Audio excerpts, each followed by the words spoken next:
Hey everybody, Hive Doctor here. So today I thought I'd bring you along, check on a colony I haven't looked at in a while because they were trying to requeen early in the spring and they had gone droney. They're trying to correct that. I found one nice queen cell in there. It's this one right here. I haven't looked in it since. So I thought it'd be a great time to bring you guys along because I love getting into a hive and it not being perfect so that you guys can kind of see how I approach, less than ideal situations in a colony. And you know what? It may be that we get in there and find out that this video wasn't even worth making, but that's part of beekeeping. So I've already got a smoker lit. Let's go ahead and dig in. Stick around.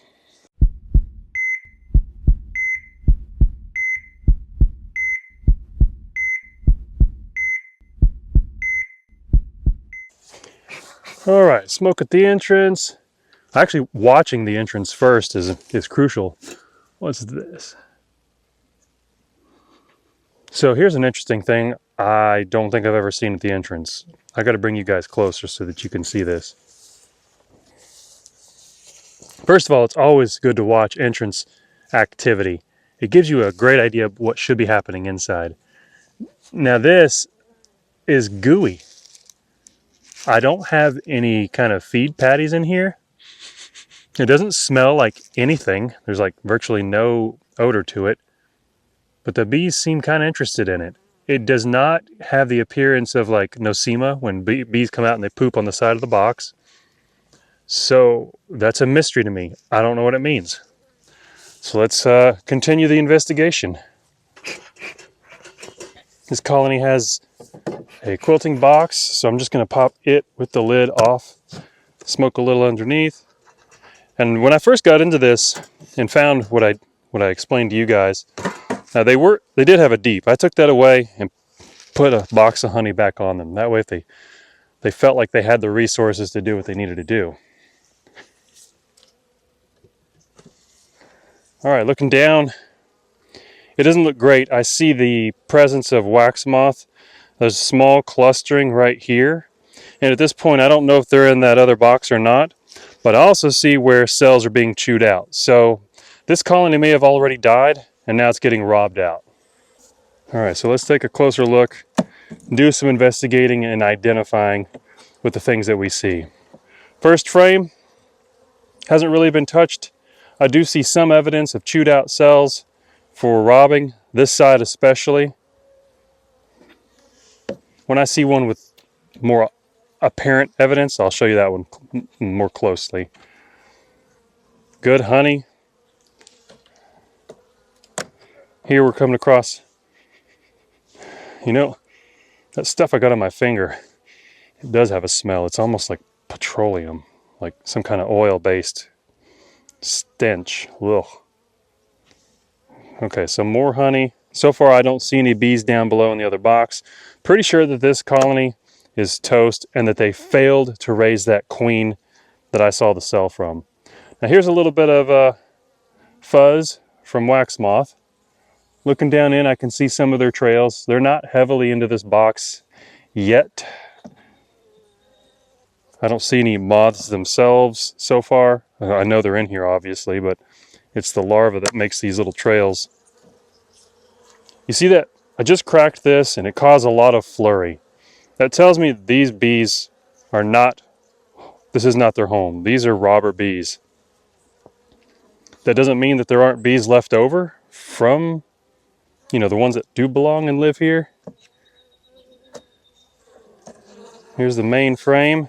Let's see why they're so all over this frame. It's just honey. Right here's where they've been robbing it out. Let me show you that. So you see that chewed up appearance? Now if you looked on the bottom board, you would find a lot of wax flecks where this stuff had fallen to the bottom. Also evidence of getting robbed out. And likely these are my own bees robbing this out from my other hives. And now I can see down below, and this is definitely no longer a live hive. One more frame. That's a nice frame of honey, isn't it? Thick. And I see evidence of robbing in the bottom as well. So let's take this video and decide what we should do that would be beneficial, especially since wax moth is starting to get into this. Okay, so first we evaluate where we are in the season. There's a lot of incoming minor sources of nectar, but there's a lot of it. Not enough to make a flow, but enough to make the bees grow. And so there's plenty of bees in my other colonies. They're strong because I've already checked them. I'll let this one alone for a while. Anyways, my other hives are going to be great to share this with, because not only will they benefit from the resources, but they'll maintain the comb so that wax moth doesn't take it over. But they have to be a strong colony to do that. And wax moth is just barely showing its presence in this. So what we're going to do, we've got 2 boxes to distribute. I know this is a strong one, so I'm going to put that box right on top of this one.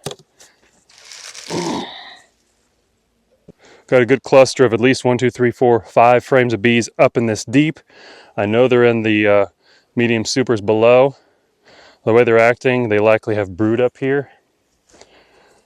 And by placing this on top, I'm not just doing what I told you by not just saving the comb, but I'm also causing the bees here to have to reassess where their resources are, because not long from now, these girls are going to realize, hey, these are ours.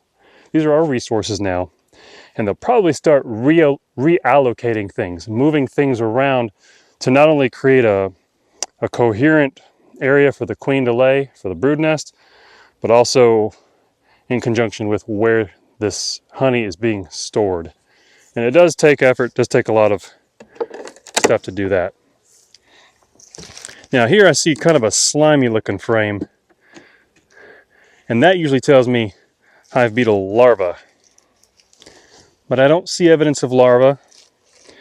You can see where there's a cocoon of a wax moth, and it is now dead.